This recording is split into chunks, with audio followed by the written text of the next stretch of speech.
7 মিনিটে 2 লাল কার্ডের ম্যাচে এমবাপ্পের গোলে শীর্ষে ফিরল রিয়াল মাদ্রিদ। দেখুন, ম্যাচের ৭৭ থেকে ৮৪ মিনিট, 7 মিনিটের মধ্যে 2 লাল কার্ড দেখলেন গেটাফের 2 ফুটবলার।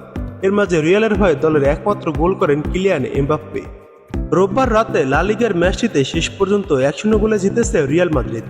এই জয় পয়েন্ট টেবিলের শীর্ষস্থান ফিরে পেল জাবি আলোনসোর দল।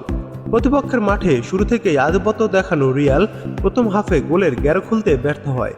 9টি শট নিলেও কাজে লাগেনি একটিও। ম্যাচের চিত্র বদলে যায় খেলার দ্বিতীয়ার্ধে।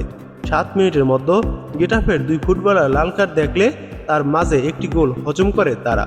মাঠে নামার মাত্র 44 সেকেন্ডের মাথায় লাল কার্ড দেখেন অ্যালেন নিয়ম। মাঝমাঠে ভিনিসিয়াস জুনিয়রকে কোণে দিয়ে ধাক্কা দেয়, সরাসরি লাল কার্ড দেখেন তিনি। তার 3 মিনিট পরেই গোল পায় রিয়াল মাদ্রিদ।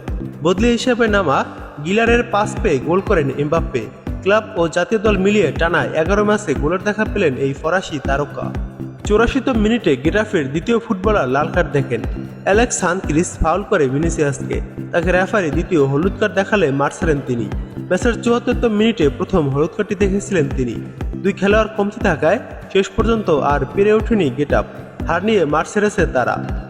লা লিগায় এখন পর্যন্ত পয়েন্ট তালিকায় 1 নম্বরে রয়েছে রিয়াল মাদ্রিদ। রিয়াল 9টি ম্যাচ খেলে 8টি ম্যাচে জয় পেয়েছে, 1টি ম্যাচ হেরেছে। রিয়ালের পয়েন্ট 24। 2 নম্বরে রয়েছে বার্সেলোনা। বার্সেলোনা 9টি ম্যাচ খেলে 7 ম্যাচে জয় পেয়েছে, 1 ম্যাচ ড্র করেছে, 1 ম্যাচ হেরেছে। বার্সেলোনার পয়েন্ট 22। 3 নম্বরে রয়েছে ভিলারিয়াল।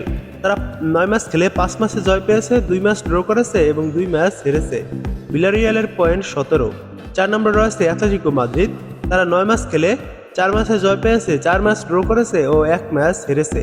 অ্যাটলেটিকো মাদ্রিদের পয়েন্ট 16 এবং 5 নম্বরে রয়েছে রিয়াল বেটিস। তারা 9 ম্যাচ খেলে 4 ম্যাচে জয় পেয়েছে, 4 ম্যাচ ড্র করেছে এবং 1 ম্যাচ হেরেছে। রিয়াল বেটিসের পয়েন্ট 16।